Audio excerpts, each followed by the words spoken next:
Welcome to Tactical Cash Flow Mastery, the podcast where we decode strategies to boost cash flow and build lasting wealth, to crush inflation and get ahead of the game. I'm your host, Babu, and I'll be interviewing other business owners who are in the trenches, sharing their insights, challenges, and proven tactics to maximize cash flow and to turn it into true, lasting financial freedom.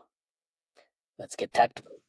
All right, Corey, thanks a lot for coming on the show and for sharing your experience. Honestly, this was one of the biggest issues that I had before I got into business. I didn't have enough perspective, and especially a different kinds of perspective from individuals who were already in business. And I'm hoping that this is going to help a lot of people with your experience and how you chose to go down that business path. So let's get started. Very good. All right, Corey. So what inspired you to start business and what was going on in your life at that time? Well, I guess that'd be a two-part question there. So Dave Ellis, my business partner, actually started the company back in 2014. He was a police officer of about 15 years before he decided it was time for a career change. He took his pension a bit early, and then he started up Hanlon property as we kind of know it today. At the time, I was flipping homes in the Hamilton area.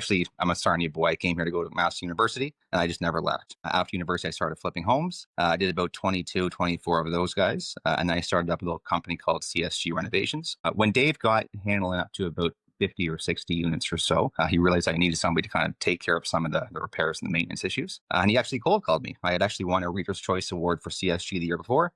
He just found me online and gave me a call.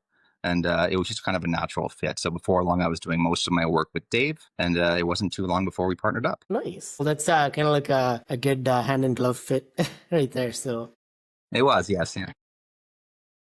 So, did you have a transition phase where you were juggling, for example, a previous job, or in this case, the contracting business and the actual property management business? How did you find that transition? It was pretty smooth for me. I think that it was a little more arduous for Dave.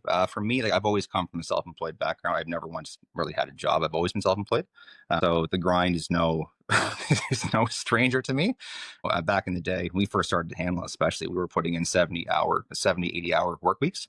And it was just what we had to do to survive. So it was a bit of a task for sure, but it really wasn't that great of a change for me. I was able to close down CSG renovations relatively smoothly, and obviously once the flips stopped, they were easy to wrap up as well. So luckily for me, the transition was actually pretty smooth. Nice. And was there a defining moment that made you realize that this is what you were meant to do, or this is what you wanted to pursue? I would say there was never, your traditional kind of aha moment. That never really happened for me. Back in my flipping days, like I said, I did 22, 24 properties. You'd make, this is back in the day where you could actually buy a property for $100,000 in Hamilton. You might be able to pump $20,000. These days are, long gone, obviously, these days. You could pump maybe $30,000 into it, maybe sell it for $170,000. You'd, maybe make $30,000 or $40,000 a house. It didn't take me very long to actually kind of see other investors, applying the BRRRR method as we know it today, and actually kind of maintain their real estate portfolio. And, it doesn't take very long before you start scratching your own head and going, well, why am I not just keeping these things? Because I can make the $30,000 or $40,000 in a year just by holding the real estate rather than having all the stress of buying, rushing to get something renovated rather. And then, all the stress that comes with trying to sell it. So I kind of switched over to, the buy and hold strategy. And then when Dave kind of came along with Hanlon, it was just a perfect fit. Like obviously all of my intention now is how do I become the best lord I possibly can? So the opportunity to kind of pick up all these skills when it comes to the long-term management of an asset, yeah, it couldn't have come along at a better time. And I think that's where a lot of people get really confused, or the lines kind of blur when it comes to real estate, because there is the active component and also the passive or the more wealth building, equity building component where you buy and hold, right? And a lot of people Absolutely. kind of clump it all together and just real estate is real estate and it's just one big thing. But you can always have these different avenues where you are buying and holding, but you are, either being a realtor, mortgage broker, property manager, and still having a different side of it where it's more active within real estate itself. And when you do those kinds of multifaceted approaches, then it literally compounds and it helps build the momentum, right? And it gives you more of an insight as well. And that's honestly like, you were lucky you started so soon, because I kind of realized after the kids were born and everything, and that's one of those things that I always wished I could have started sooner for sure. So, starting a business often takes quite a bit of a trade-off, right? So what were the sacrifices that you made early on in your business career or in your life that you found that really helped you kind of give like a platform to push off of with your business? What were the sacrifices that were made early on? It was really just the sheer amount of effort that went into a job. I don't really think there's any one thing that really stands out in comparison to that. Like it's super easy to underestimate how much time launching a business takes. Like back when we first started the business, like obviously Dave had a lot of stake. He had just, cashed out of his pension early. So he was all up in it. We had just welcomed our first girl into the world there. So I was a new father trying to get my house kind of in order, my literal house in order to make sure I was kind of ready. So we had a lot of stuff on our plate. And I think looking back now, I mean, you definitely sacrifice some social relationships and things like that because you're just completely neck deep in whatever it is that you got to do. I mean, if there's a fire that has to get put out, when it's only Dave and myself running around, it's only the two of us that are going to, put these fires out, right? So it doesn't matter if it's an evening or a weekend or a holiday. I have so many memories of running out on birthdays to go open up a door for a tenant who locked themselves out at 11 o'clock at night. It's just the list goes on and on and on. So Yeah, and you know what? Those are some huge sacrifices, right? Like with family, with just your personal time instead of, just relaxing, watching a movie, just enjoying the time right now. But you're putting in the work to be able to enjoy it in much more with a lot more like options in the future, right? For sure. and So that's what I would tell myself for sure. I told myself that line many, many times. And luckily right now we're in a much better spot. So it all worked out. do you find it's worth it at this stage though? You know what? I'm glad you did it. You were glad you did it at a young age. 100%. It's not even, there's no doubt in my mind I did the right thing. I mean, it's, your 20s that, if you're going to grind your 20s are a pretty good decade to kind of put your head down and just kind of focus. So I don't doubt it for a second. I mean, I do think to myself that if I had to go back and live the way I lived in my 20s again and put that kind of work in, I would probably die in about a day. But I'm very, very happy that I did it back then. Yeah, I can definitely relate to that. At this age, it definitely takes quite a toll to grind away like that. Once you have the kids and stuff, it's different kind of different game. Absolutely.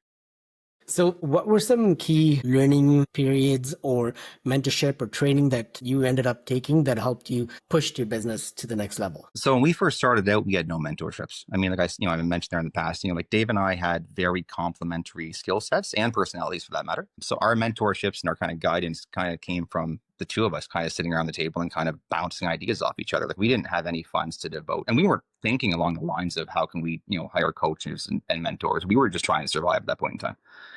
Fast forward 5 years into the business, and we actually kind of got a little bit wiser. And we did hire a couple of coaches. We have sales coaches and we have implementers across the industry, across the business, and they have been nothing short of transformational. I mean, it's coaching.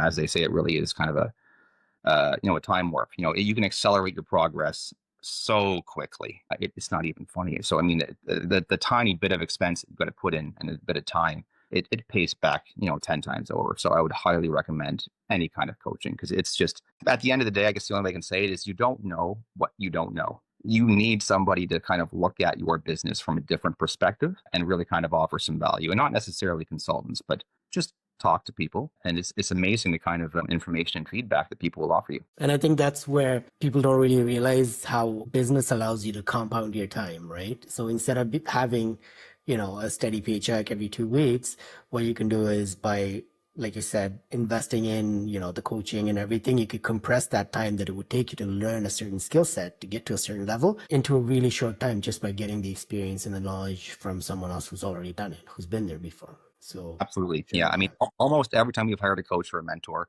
I just finished my CPM training, my certified property management trainer. Every time we've ever done any kind of information, coaching, education, certification, whatever you want to call it, I've always had the same thought, which is why didn't we do this 5 years ago? And that's just the way it is, right? So it's hindsight's always 2020, but the faster you can get yourself into that position, the better. exactly. All right. So let's hop a little bit into the business philosophy, client experience that you have at Hanlon. So in terms of core values, what guides the way you serve your clients and why are those values so important to you? So we actually have 5 core values that we live, hire, fire by. They kind of run the company. We have excellence, we have integrity, reliability, humanity, and knowledge. They were in place for years and years and years now. They serve, I guess, two functions. I mean, one, within the company itself, obviously, it's a great tool to kind of, again, hire and fire by. I don't see how we can possibly run a company with anything short of those 5 core values. And external to the company, and this is what people don't, understand, or they're kind of surprised by, but I sit in the sales seat in the company. When I'm interviewing potential clients, I put them through the same core value test. And the main reason that I do that is very, very simple, right? Like at the end of the day, this is an industry that's almost exclusively built on long-term relationships. It doesn't do me any good. It doesn't serve my company to work with somebody who doesn't exhibit these core values. Because at the end of the day, it's almost inevitable that we're going to butt heads and we're going to part ways. And if that's the case, Hanlon's not served and the client isn't served. So it really is very, very important to the company that we're all kind of rowing in the right direction. Definitely, that's that's one of the main things that drew me to you guys. Because like even though I didn't know those values, like I never saw them written down, I could feel the same train of thought in terms of how you guys were communicating, how you were following up with certain things, and being responsive to the questions that I had, or trying to at least be a little more transparent than a lot of other companies were. And that's definitely very appreciated, especially in an industry where it's easy for the random, bad apples to hop in and try to get a quick win. What sets you apart in the industry, and what's your unique edge or superpower when it comes to a property management company compared to all the other companies that might be out there? I think one of our biggest advantages when you compare us to other companies is the fact that we keep so much of our service in-house. We have a licensed paralegal, we have a certified home inspector, we have a realtor, we have a licensed contractor, we have a former police officer. All of our maintenance repairs, all of our leasing, everything is dedicated in-house. We're actually in the middle right now of even transitioning our pest control in-house. And it's not so we can make more money on our profits, it's so we have more control over the services. As you grow, you realize that trying to maintain relationships with contractors so you can reliably get service done in a acceptable timeline becomes a challenge. So the more control you have over these inputs, the smoother the operation runs. Nice. Well, that's definitely one of the main things that people look for in property managers, right? To be able to get the benefit of a company that has economies of scale, right? So Yeah, because you have people in house, you know that they're good. There's that consistency, that reliability that always comes, which is often hard to find when you're shopping around for contractors, and when they come in and out of the industry, or they kind of their quality goes up and down just based on volumes, right? So absolutely. that's definitely a huge thing that not a lot of companies do have. Does Hanlon have any kind of guarantees, reassurance to keep clients feeling safe when working with you? Yeah, so I mean, this is a question I ask all the time. Maybe I'm approached by newer clients, especially, right? It's normally it's a young couple. Maybe they bought their first investment property, or maybe they're moving out of their first home, they're buying another home, and they want to keep their first property as an investment now. So this question I get posed all the time. But essentially, what I would say to that is, there's a lot of other competitors out there that actually will kind of throw various offers and various guarantees kind of at you in hopes that it kind of, and it's almost like a fishing lure kind of effect, right? They really want to kind of dangle that in front of you because they think it gives you some kind of assurances. I'm firmly of the mindset that I don't want to use the term gimmicks, but I don't see the value in doing that. I really do believe 100%, as I said kind of in an earlier question, this is a business driven almost exclusively on solid long-term relationships. As soon as we sign those PM agreements, it is our number one goal to get to know that client, to understand what their objectives are, what do they want to get out of this relationship, what their expectations are, so we can deliver that to them. Every single client's different, right? Every client has their own fears. Every client, some will tell you what they are and some will kind of give them to you in bits and pieces as the year passes, right? But eventually you're going to kind of learn about that person because it's a relationship. The relationship that you have with your property manager is extremely important. If that trust isn't there, if we don't respond the way you want us to respond in the time that you want us to, I don't care what's in the contract. I don't care what kind of guarantee you've been promised. The relationship's never going to last. So our number one goal is to make sure that we build that faith and that confidence as quickly as possible. And once we have it, it's there forever. You know what? And even just to kind of summarize that, you might not advertise it, but I think the hidden value is that you guys don't just lead with the gimmicks like you were saying, but you actually lead with the values, right? And that's what is pulling people in that are of the same mindset. And you know what? The people that actually value that and that see the value in that are definitely going to gravitate towards working with you guys. So let's see. Is there a typical wait list when it comes to working with you, and or how many clients do you normally onboard or just work with at one time? No, so we have systems now that kind of allow us to scale fairly reliably. We have metrics that we track across every department that we have in the company on a weekly basis. So we're well ahead of any kind of cracks that we may have kind of forming down the road. So we definitely are in kind of an expansion mindset right now. We do have fairly ambitious growth plans. But again, that being said, we are constantly tracking metrics to make sure that we're not going to fall behind. And as soon as we actually identify any kind of a trend, we move to address it long before it ever becomes an issue. So because of those issues, no, we typically don't have a wait list, or we typically don't have a max cap in terms of the clients that we work with. If there is a delay, in terms of signing clients or, onboarding somebody, it's actually normally driven by myself. As I said, normally I'm extremely tedious when it comes to the clients that we accept to kind of work with Hanlon, just because, again, going back to our core values, it's paramount. It's paramount to us that the people that we end up working with, I have a high degree of confidence that we can actually make that long-term relationship, and the team can make that long-term relationship. Otherwise, like I said, if I don't feel like we have a good chance of doing that, I'm not really serving anybody. Definitely, for sure. And so when it comes to common mistakes that people make just within your industry itself, are there some that you've noticed quite often? And what would be some of the ways that people can avoid, for example, when they're choosing to work with a property management company? I would say it's probably, no, it's okay. I would say it's probably the same across any industry. So, I mean, I think that going with the lowest rate is probably going to sting you more than often. So, I mean, it's very common for, especially new PM companies, to kind of, have an extremely attractive rate. I've been there before, so I can tell you from experience that there are certain costs that are involved in this industry, and that's just the way it is. If you cut those costs too low, I don't really care what anybody says. You can't operate the way that you should be in order to protect your client's best interests. It's just the way it is. There are certain costs you cannot get around. You can skimp here and there every now and then, but doing anything long term or systemically, it's just a recipe for disaster. And normally what you're going to see first is you're going to see cracks in the leasing department and the repair and maintenance department, right? You're not going to have inspections done properly. You may not have a proper tracking property management software like a Yardi Breeze or whatever the case might be. There's all, Buildium, there's all kinds of different, systems. But these systems cost money. But I mean, the great thing about them is even though they cost money, they add a completely different level of transparency. Our clients, for example, have their own portal. They can log in, they can see every work order or maintenance request that's been put on the property. So they have full transparency over their portfolio. Jumping over to the leasing side there's all kinds of background checks that we do to make sure that we place proper AAA tenants. And tenant placement really is the cornerstone of a good property management business. I mean, if you can't do that properly, your life is going to be really miserable. So it's one of those aspects that you really don't want to skimp on. We have probably 8 different steps in our leasing process, and we take all of them very, very seriously. And because of that, our eviction rate is incredibly low. I think last year, we had about 740 units under management. I think that we had 3 evictions in all of last year, and they mostly came from properties that we inherited from new clients.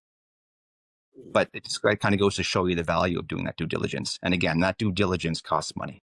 For sure. It's that preparation worth its weight in gold. Right? Absolutely. Putting in a little extra effort up front can save you so much time long term.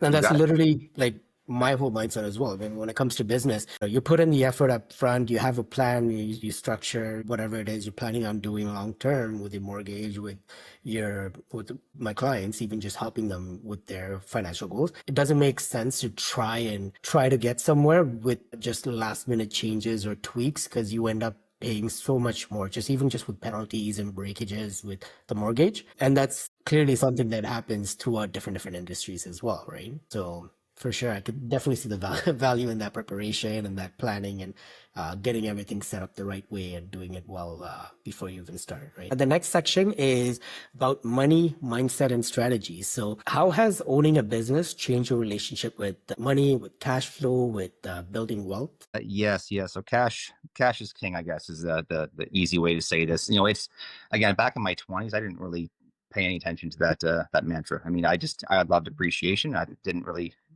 give that too much credence.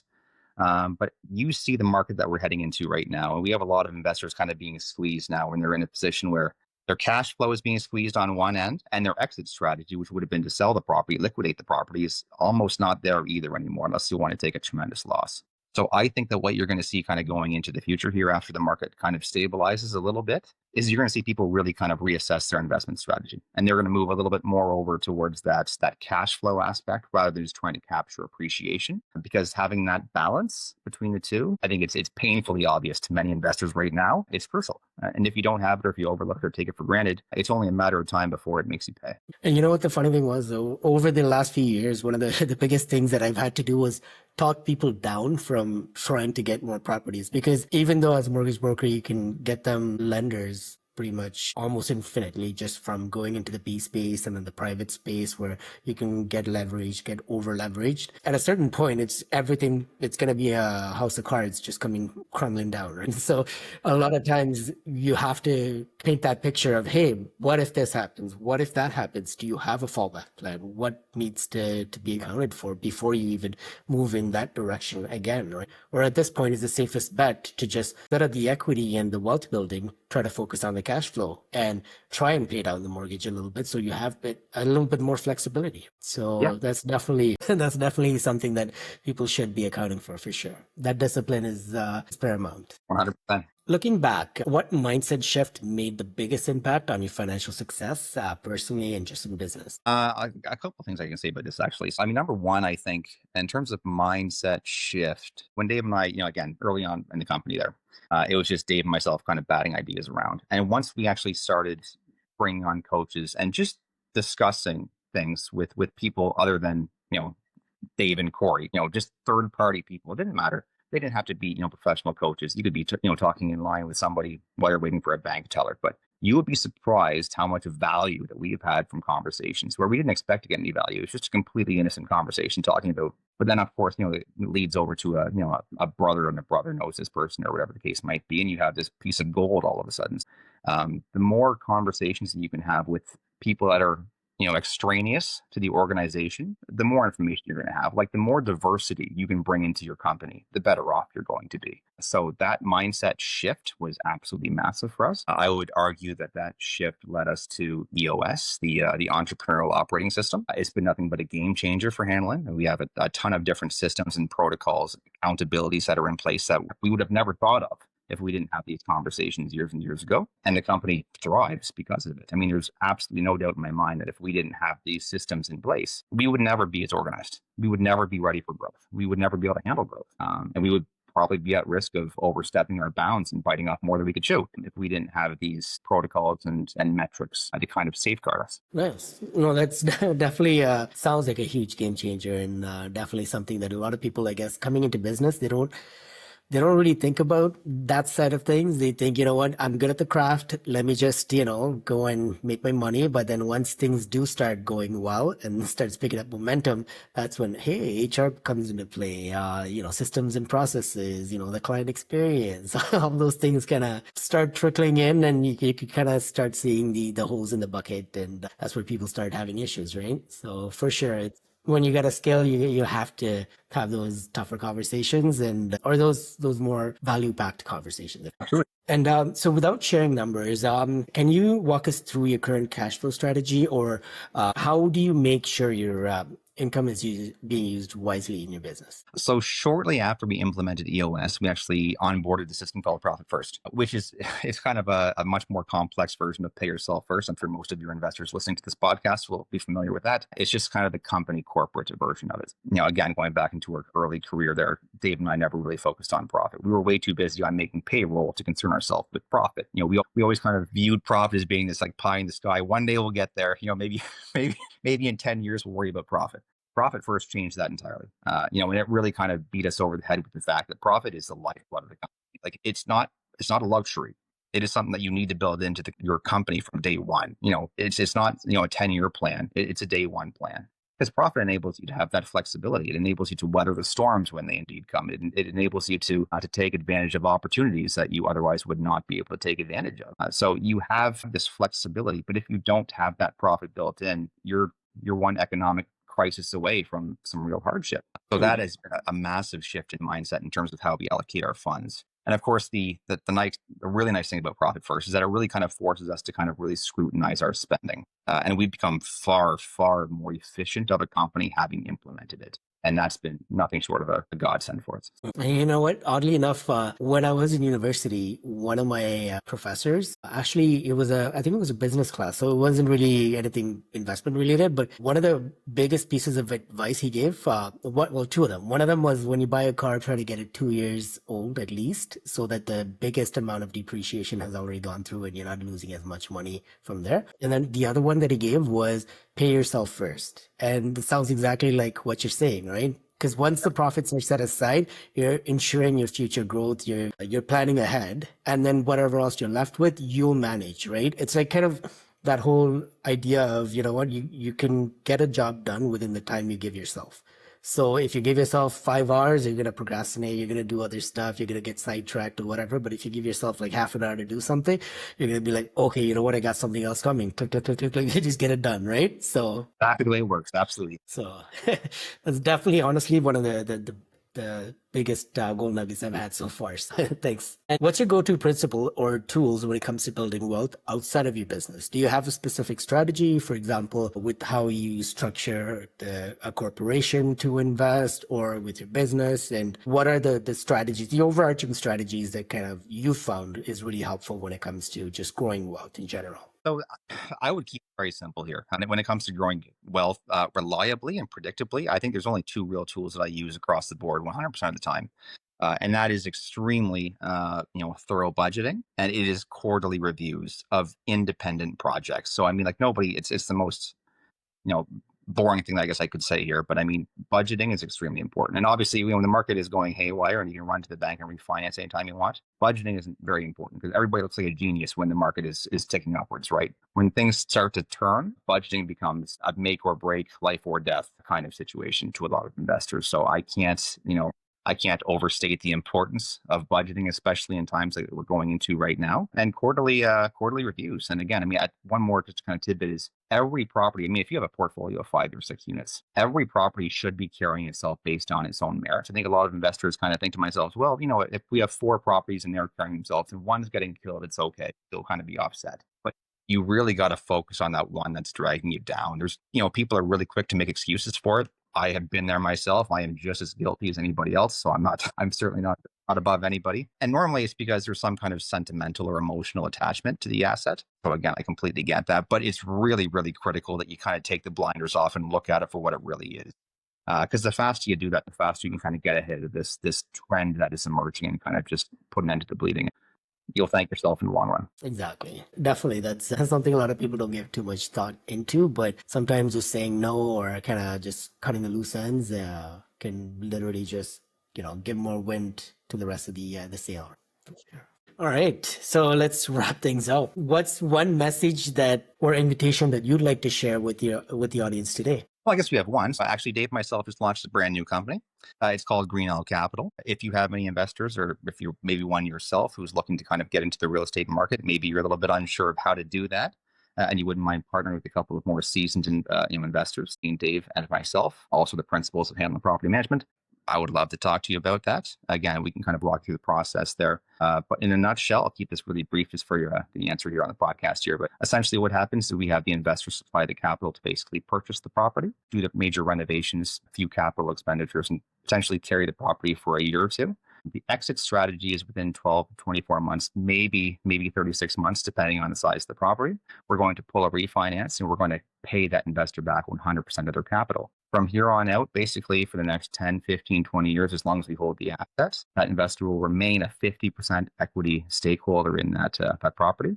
So, of course, anything above and beyond that first refinance is essentially gravy for this investor. They're going to experience and gains from all the appreciation, the capital cash flows, and those benefits are theirs until we liquidate the property. Nice. No, honestly, that's a good model, especially with how difficult it is for people to be able to get into the market, or when there are some missing pieces to the puzzle, for you guys to be able to plug in and just kind of have all your contacts there to make it a little more self-sufficient. The whole process itself, it's a huge game changer for sure. So congrats on the new business idea.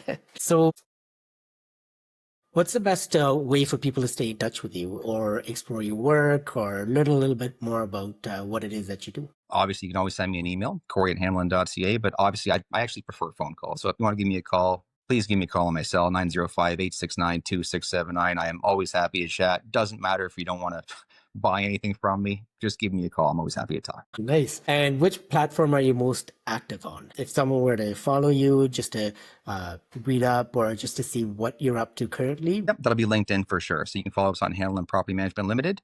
You can follow us at Green L Capital, or you can follow my personal account, Cory Greenwood. Perfect. Was there anything else you wanted to add? Thanks a lot, Cory. Honestly, it's been a pleasure having you on and an honor having you just share your wealth of knowledge and experience that you've had in business. Thanks a lot for offering even for the call and the emails from the audience. Hey, thanks a lot. Take care. Take care. That's a wrap for this session on Tactical Cash Flow Mastery.